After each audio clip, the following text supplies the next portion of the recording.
Good morning, church. So good to see you here today. So good to be able to worship with you. And I just want to say we've got some people that are visiting from out of town. Good to see you. We've got some first-time visitors, and I'm thrilled that you could be here as well. It matters so much to us that you are here, and we really do appreciate your presence, and we hope to get to know you as well. We have some of our members that are traveling. We hope you are having a good time and enjoying yourselves. Glad that you could be with us on live stream, and look forward to seeing you soon. It's been a great week, and I hope you've had a really blessed one as well. We've got a few things that are coming up, really want you to focus on. And one is next week begins our Bible series, our fall Bible series. And we're going to talk, Jesus speaks to his people, and we're going to talk about the 7 churches of Asia from Revelation chapter 2 and chapter 3. We've got 4 speakers that are coming. Next week, Lance Cordell will be kicking us off. Lance just moved to Tennessee. Many of you may know Lance. He's a fantastic guy. We really look forward to him being here. And so he's going to bring us 2 lessons, a broad overview of the 7 churches of Asia, the topic that we're going into, and then the very first of the churches. And so that'll take place during the morning Bible class, which will be here in the auditorium, and then during the worship time and the sermon. And then we've asked each of the speakers for each of the weeks, there'll be 4 consecutive weeks, to provide us questions, about 10 questions, and those will be the subject of our discussion groups on Sunday night. So we're going to dive in deep into the 7 churches of Asia. We're going to find out exactly what Jesus wants us to understand in those passages. They were written to very specific congregations, but the Holy Spirit put them in the Bible for us to know as well. And Revelation is one of those fascinating books that I know you're going to find something worthwhile out of it. A lot of somethings probably. It'll be a real blessing. So do be inviting friends and families and neighbors to that. It starts next week. It's going to be a really good thing. Looking forward to tonight as well. It's our singing service, and really praying that the Lord will bless that. The last couple have been something really, really special. And I think the main difference is people have been putting an extra amount of their hearts into the way that they sing. It makes all the difference in the world. And we're worshiping God, so why wouldn't you? So come to that tonight if you haven't, if you've got the opportunity, and maybe if you haven't in some time. And if you're a visitor, we want you to know you should definitely come to it. Maybe even learn a couple of new songs. It's fantastic. So we're talking about God is. We're continuing a series where we're talking about God is. Not just that he exists. God does exist. He is existent. But who is he, and what can we know about him, and why does it matter? And we've talked about the fact that he is self-existent. We've talked about that God is holiness. These are things that define his nature and his character, but they're having a massive impact on us. Certainly as people of faith, but also the people that exist in his creation. God is. God is active because of many of these things. And today, God is maximal. Now, I know it's an unusual word, and it comes from this history of things where they define God as the maximal greatest being.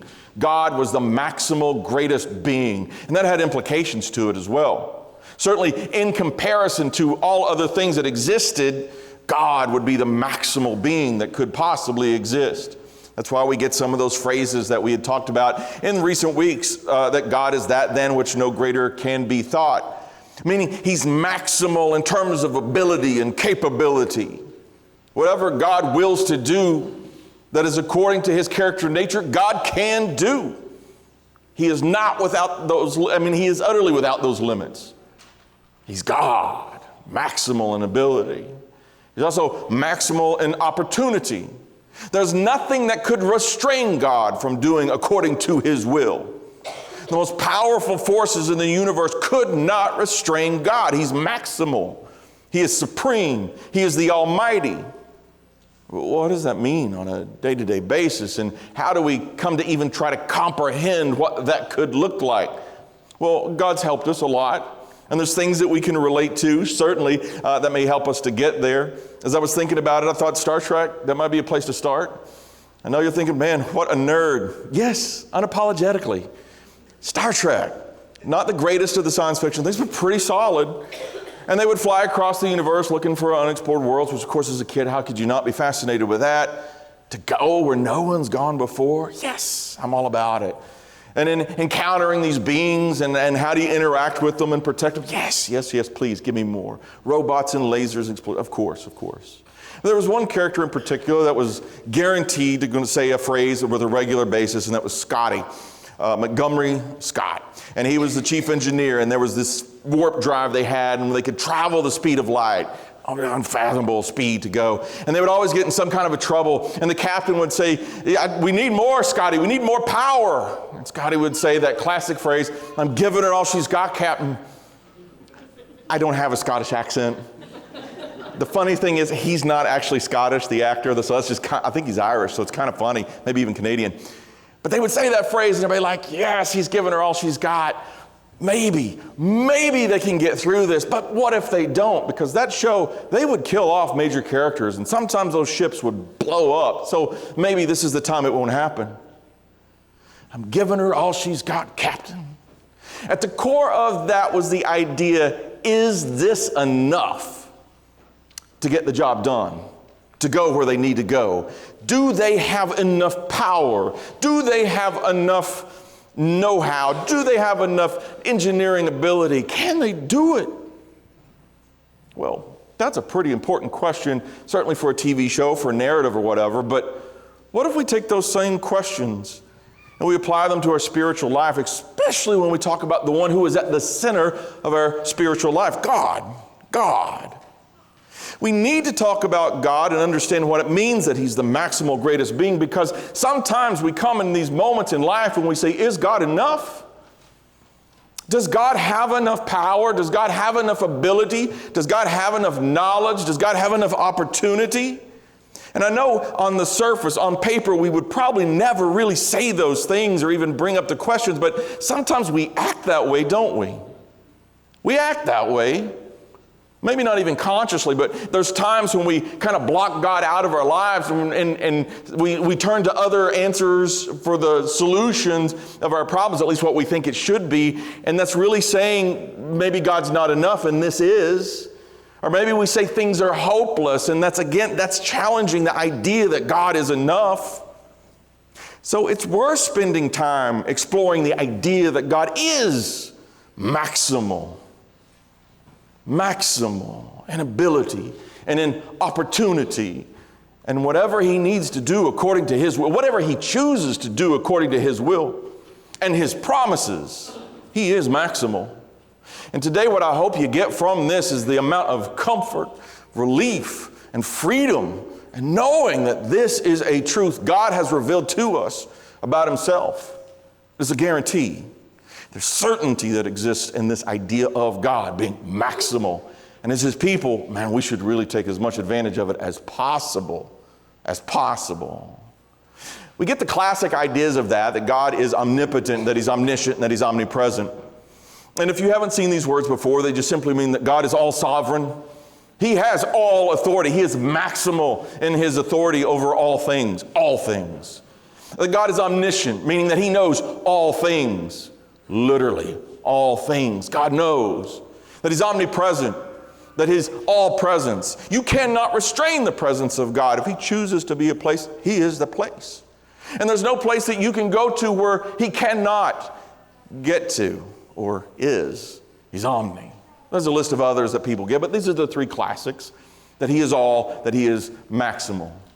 There's evidence in the Bible that he interacts with creation, and in the way that he interacts with creation, we come to understand these things and develop our understanding of them. The first is in creation. You probably know Genesis chapter 1, verse 1. In the beginning, God created the heavens and the earth. And on the surface, we hear that and we're like, wow, okay, God said, let there be light.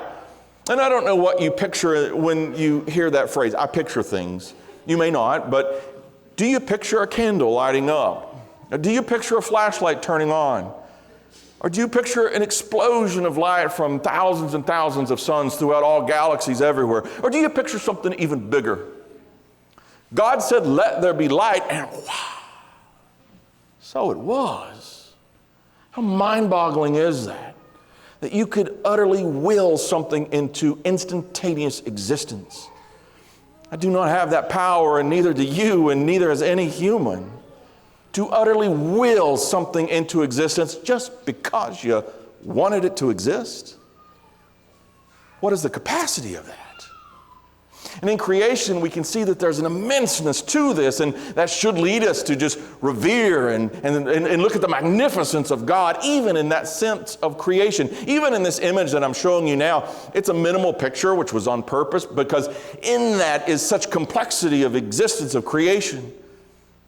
It's a reflection image, but light has to take place and refract and react with the surface of water in a very specific way for that to take place.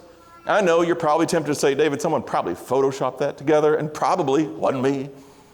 But even in that, to even get to that point in technology is fairly amazing. But light's properties as a particle and as a wave and all those things that are so complex, God put that in motion and we discover them. The growth of that tree and the processes that's necessary for a tree to grow from a seed and then get the nutrients from the ground and receive sustenance from the water that goes through that cycle to keep it going for years and years and years and years. And such magnificent trees that exist in creation. It's mind-boggling that God set that in order because He willed it. And so it happened. And even when we look up into the stars and we can see the complexities in the night of the constellations and the way they move and rotate about, and that we can utilize them for navigation and we can utilize them for wonderment and imagination, it's truly astounding what God is able to do and display His maximal character in creation. He spoke it, and so it existed. Everything that we have after that is simply us discovering it. No matter how big it may be, we are simply discovering what God put into place. The atomic bomb, we split an atom and caused this incredible explosion to take place, and that's seen by many people as the ultimate power that exists as a weapon or whatnot. But compared to God, it is nothing. He put that power into place. Whether we use it or abuse it or whatever is on us, but the power and the force of it, nothing compared to God. God. It's pretty cool what He does in the world in creation. He made it beautiful, absolutely stunningly beautiful. And for all of creation, these things have existed, and I always thought that that was an amazing aspect of God in His maximal capability. It isn't just to sustain life. That's impressive in and of itself. But the fact that there's beauty in the midst of it and the fact that there is this constant wonder and awe that comes from it just shows how much He gives in the creation itself. I never get tired of looking at places like these canyons, Antelope Canyons and these other places, the twisting and the turning of nature and the history of it, the colors that come out of it, and especially when you catch it at different points in the day, there's another magnitude of beauty. That's God. And it's incredible. Even the very small things like a snail. You may be repulsed by a snail, and you may get hungry because you look at a snail. Options. But in that swirl that you see on its shell, there's this magnitude of amazing that exists in God, because it is a pattern that exists in all points of nature and ultimately in galaxies themselves, from the tiniest to the largest scales. God's fingerprints and power exists on these, and it's mind-boggling. Mind-boggling. Even the way that we can describe it with mathematics and tesseracts and such has a novelty to it in some sense, but also it's a description of a relationship of the things that God put in place. It's visually interesting and quite beautiful in the way that we can lay out and describe those relationships. Whew, it's something in creation that He speaks into existence. But that's not enough, is it? It's really not. It is amazing, but still, it cuts it short. And no matter how big we think of it, that really cuts short the maximum nature of God, for sure. Because all we've done is listed a simple list of facts about God, and that's really not the whole picture. And if we restrain Him to just facts, we've really missed out on the personhood of God. You are more than a list of facts. You understand that. In fact, if you think about the people that you're closest to, you don't regard them as simply a list of facts. My best friend is 5'7" and has this color hair, and that's not a relationship. And with God, we can't just cast Him aside to a list of facts that we go, yeah, that's impressive. It's not enough, especially for His people. With God, it gets more personal. And His maximal capabilities and authority reveal themselves in creation, especially in ways that seem to be well beyond the scope of man. Take Daniel chapter 4, in which we have one of the most powerful powerful rulers in history. Nebuchadnezzar II. Nebuchadnezzar II was the ruler of the Babylonian Empire, and man, the Babylonian Empire was amazing. If you believe certain aspects of history and the accounts that are given, this is the guy that created one of the 7 wonders of the world, the Hanging Gardens. This is the guy that rebuilt the temple to Marduk, their false god, but the magnitude of the architecture and the artistry involved was stunning. His military force was incredible. He overthrew the Syrians, the Palestinians, and in 586, 587 BC, he overthrew finally Jerusalem and conquered God's people because of their sin. But this guy was insanely wealthy, insanely powerful, and to be feared as a leader. And yet, in Daniel chapter 4, he is humbled by God, whose authority extends well above nations, well above powers of anything that exists today. And he's acknowledging that authority. He's acknowledging the authority of God in this. He has a dream, and he calls his wise men together, and it shakes him. It really, really shakes him, and then no one can give an explanation for the dream. And in this account, in Daniel 4, he reveals what the dream is, but none of them can explain it. But he says, let's call Daniel, because Daniel has the Spirit of the Most High God, and he can reveal these things. He knew that God had knowledge that no one else had, and he would give it through Daniel. So he explains the dream. This is his palace. This was a real person that exists. This is one of his palaces that exists here. But he explains his dream, and it's fantastical. It's really fantastical. So I went to an AI program and said, let's see if we can make a dream. And it gave this wild image, which is kind of fun. But in his dream, you can go over to Daniel chapter 4, and he said, this is it. I was looking and behold, verse 10, a tree in the midst of the earth, and its height was great. The tree grew and became strong, and its height reached to the heavens, and it could be seen to the ends of all the earth. Its leaves were lovely, its fruit abundant, and in it was food for all. The beasts of the field found shade under it, and the birds of the heavens dwelt in its branches, and all flesh was fed from it. I saw in the visions of my head while on my bed, and there was a watcher, a holy one, coming down from heaven. He cried aloud and said thus, chop down the tree and cut off its branches. Strip off its leaves and scatter its fruits. Let the beasts get out from under it and the birds from its branches.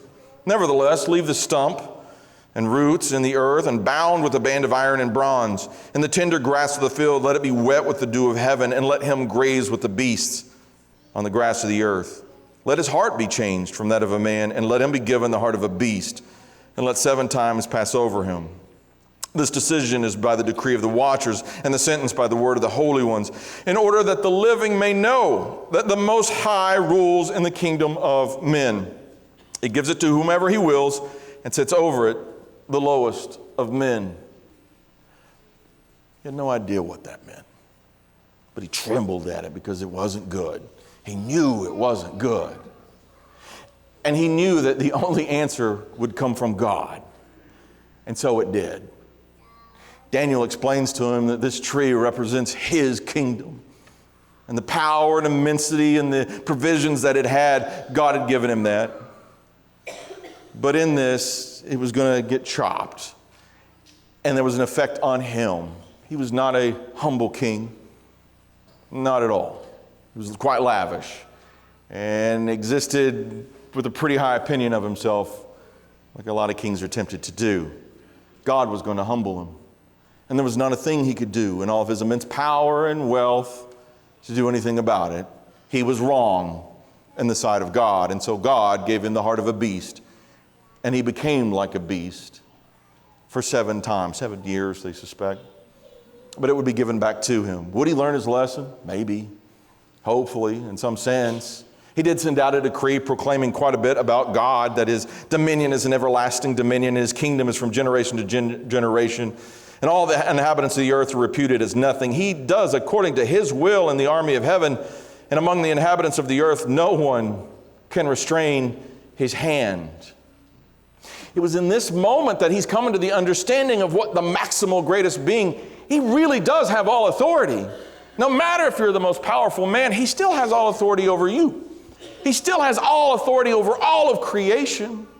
He can even change man to take on the form of a beast to humble him so that that proclamation could be made. God is in control. He is the maximal greatest being. And it's personal. Now he's interacting with mankind. It's not just facts, it's personal. And God's plans are unfolding by his will for the benefit of man. For the benefit. This was for the benefit of Nebuchadnezzar, that he could draw closer to God, which is the greatest benefit we could possibly have. No matter what we fathom that we think we need or what we believe we want, our relationship with God is the most critical. And the true greatness of God, the greatest thing that we can understand about God and his power and his knowledge and his presence, is in that relationship with God, which takes us a step even closer in our understanding. Romans chapter 1. Romans chapter 1. Paul is making a proclamation, just opening up his book to the church in Rome, which had some issues between the Gentile and the Jewish Christians in that particular time. And in that, he's driving home some really interesting points. There's two verses we're going to read here in particular, and they're pretty common. You may know them by heart, actually, and that's great. But I'm going to put them up on the screen regardless, and we're going to focus on some things. But I want you to think of them in terms of the power of God, the knowledge of God, the presence of God, the will of God, as all sovereign, as all knowing, as all present, and all those other characteristics as a maximal greatest being. This is where it becomes even more personal for us. In Romans chapter 1, verse 16, he says, "For I am not ashamed of the gospel of Christ, for it is the power of God to salvation for everyone who believes, for the Jew first and also for the Greek." That's a stunning statement. That's a stunning statement to make. We throw it out pretty common, but don't let it become too common. That's a powerful proclamation about God and his authority. Verse 17, "For in it the righteousness of God is revealed from faith to faith, as it is written, the just shall live by faith." Man, the power of God is revealed in this gospel message of Jesus. It's almost like we have the known and the unknown worlds that exist. And we're caught in the known world as we are creation, and there's things that we experience and that we know and we live in accordance to. We do the best we can, and we try to provide for our families, and we do what's right and what's good to the best we can, ideally. But then there's the unknown world, which is that of God. God. And we only know a bit by looking at the natural world, but then there's the things we know more of because he reveals them about himself. And in the gospel of Christ, we get this revelation of the being of Jesus, who is the God who comes down. He is God who comes down, walks among us, and intersects those two planes of knowledge as a being, a very real person, a very real history that connects us to God. This is the full force of the power, the knowledge, and the presence of God. This is the reality of history in this. This is God as the maximal greatest being, because in this, in Jesus, in the gospel, it has changed the foundation of all of existence and creates a potential for us we don't deserve. God in his greatness, we can never say, well, you owe me, God.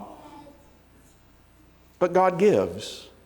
And gives and gives, well beyond in a way that a human can conceive. Because of our sin, we've separated ourselves from God, and we need an answer. And we can't say, you owe me an answer, God. We can't say that. He's too great, and he's too holy, and he's too perfect, and we have our flaws. But yet, even in the midst of that, God, in his greatness and maximal being, says, let me give. Let me provide. In my power, in my knowledge, in my ability, in my presence, in my capability, in my love, and in my justice, let me give an answer for you. Let me give that to you. And he gave Jesus perfection. Perfection. In the being of Jesus, and perfection. In the gospel, the good news that he's here and he's present, he's fulfilling God's promises. Perfection. And that if you respond to the gospel of Jesus Christ and you obey through faith and repentance and confession, and you submit to him and you commit to him and you are baptized into him, perfection, your sins, that which separates you from God, will utterly be taken away. That's the power of God. To me, that is far greater than let there be light, which is magnificent, but to take away, let you be free from your sins. I can't even fathom doing that on my own. I can't earn that on my own. I have no scope of power. None of us do to handle that situation, and yet God provides Jesus and the gospel. In that is the power of God to salvation. God is caring for you in a way that covers every need that you had, and in that is his power. Think about this for a moment on an individual level. Yes, it's for everyone, for all mankind, but think about how that works for you. God knows everything about you, everything. He knows your hurts, all of them. He always has. The things that you were scared about when you were a kid, he knows those, and he cares about them. Those needs that you have that you can't sometimes even articulate, and they hurt your heart and they feel like a burden, he knows, and he cares about them. Those things where you've messed up, really messed up, and maybe nobody else even knows, he does, and he cares about those things. Those moments when you've said something in your heart and you don't even know where it came from, those dark, dark thoughts. Sometimes you said something in your heart and you wished a thing on somebody. He knows.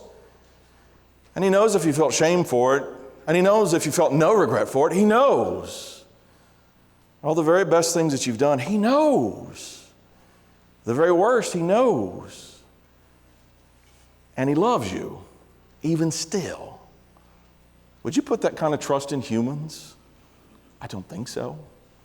Would you come up and say those things, all the things that I just said, would you reveal that openly and publicly with the live stream cameras on to be recorded for all eternity and broadcast out to the internet? And trust that every human who ever heard that or saw that would only have the best intentions for you and would never turn against you? No. You know you wouldn't. And if you say you would, be honest with yourself. The tidal wave that's about to hit you is really bad. It'd be really bad. We know that. But a perfect maximal being who loves you and cares for you and wants the best for you, why would I not want him to know that? The one who sent his son to die and pay for those mess-ups in my life, why would I not want him to know that? Because it's complete openness and honesty. It is complete truth. And he cares to pull me up out of that and put me in a position to where I can be with him in eternity. This is the power of God and to salvation. It is the most astounding thing that has ever existed, and you have access to it. You have access to it. This is the extent. As Will read earlier, are not two sparrows sold for a copper coin, and not one of them falls to the ground apart from your Father's will? He's wanting you to know how much God knows you. The very hairs of your head are numbered. It seems like a silly thing to say, but if God knows that detail about you, he knows all the details about you. And he says, do not fear. You are of more value than many sparrows. And Jesus goes on, and he's really opening the door for us to understand that this maximal greatness, his power, his knowledge, his goodness, his presence, so much of that he's given for you. Listen to what he says. Whoever confesses me before men, him I will also confess before my Father who is in heaven. This is Jesus doing for you. The Godhead acting and speaking and loving and caring for you. It's the most personal thing possible. Whoever denies me before men, him I will also deny before my Father who is in heaven. We get a choice. We can push him away. But if we accept him and we follow him and we submit to him, oh man, God, the maximal greatest being, utterly changes your existence. We go back to that phrase in Star Trek, I'm giving her all she's got, Captain. I wonder if we are. Do we do that with our faith? God gives us completely everything. If we ask ourselves, is He enough? Yes. Is He powerful enough? Yes. No matter your situation, yes. Does He know? Yes. He is capable, and He has the opportunity and the will in every regard. Do we reflect that back to Him? Do we give all we got? Because He is so great and wonderful and magnificent, do we give that back to Him? That's the challenge for us. Because of His greatness, what do we engage in and become? And what do we choose to pursue in our faith and our devotion to Him? That makes me go back to Psalm 139, and this is where we're going to close out at. David gave us a great demonstration of this in this wonderful chapter, and typically this is a common chapter, if you want to put it in your notes, where it goes on to describe some of the maximal qualities of God, from His omniscience to His omnipotence to His holiness, all those things. This chapter is a good place to encapsulate it. But as we close out here, I want us to focus on how David's response to that is, especially in the terms of, am I giving everything I can for that? He invites God to do the thing he's been doing, but he wants that connection with God. And he says, oh Lord, you have searched me and known me. There's an openness from David towards God. He's going to go on and describe some of the things that he could do in the relation to God. And we're not going to spend time on going into all the things in that chapter. But the thing I want you to remember is this is deeply personal. This isn't just facts about God and saying, I'm acknowledging how great you are. It's engaging with God, and he's inviting God deeper into his life. He's not wanting to hold any aspect of his life back. He's not compartmentalizing. This is my God space. This is my kingdom space. This is my, whatever hobby space. It's all God space. All of it is for God. The rest of it just functions in a way that ties him to God. And he's saying, search me and know me. Search me and know me and clarify. Look how he ends the chapter. Search me, O God, and know my heart. Try me. Test me. Know my anxieties. And see if there's any wicked way in me. But the closer to it, lead me in the way of everlasting. If there's a thing he needs to work on, he wants to know. If there's a thing that he needs to adjust to be more in tune with what God wants, he wants to know. And he's willing to be that open with God and that vulnerability to be given to God, because God knows and God cares and God has the ability and the power to help him deal with it. He's never alone because God is always with him. The same is true for you. The same is true for you. Today you may be sitting there wondering, is there an answer for life? Yes, there is. Is there a God who loves me and cares for me and can answer my spiritual needs? Yes, there is. You may feel like there's a burden beating you down and you just can't take one step further, but you need to be reminded that there is God. There is always God. And maybe it's not your strength, but it is His. And He is capable. And maybe it's not your wisdom and your intelligence or whatever, your creativity, but it is His. And He's there for you. Our challenge is to open ourselves up to that and engage it and proceed with the hope, not based on a maybe, but on the guarantee of who God is. To understand the freedom that we have because of that. I don't have to lay my head down at night wondering, does God love me today? Perfectly, He does. Sleep easy. Is my sins, are they really forgiven? Yes, because God said so. Because Jesus' sacrifice was so perfect, He cleansed them all for every one of us. What a magnificent life we have. We are truly blessed because God is the maximal greatest being. Fantastic life we have. No matter our circumstance or situation. And I know in recent weeks, many of us have gone through some terrible, terrible things we've had to handle. But you've been praying and you've invited people and you've invited God into those situations. I know also in recent weeks, many of you have been looking for answers and trying to find God and find a direction in life, and you've found them in the Scriptures, what He's revealed to it. Man, what a blessing to have that. Today, there may be some people that are still looking and wondering how they can tap into, what God's given us in the world. Please let us know. Please, don't cast that aside. Don't let this become common. Don't think of church or religion as just a thing that you compartmentalize, but give it your whole life, every aspect of your life. Today, as we close out with the invitation, if there's a way that we can serve you and help you in that regard, to remind you how loved you are and to remind you that God doesn't withhold His love or His care from any of those who truly, truly want to seek Him, man, let us help you in that regard.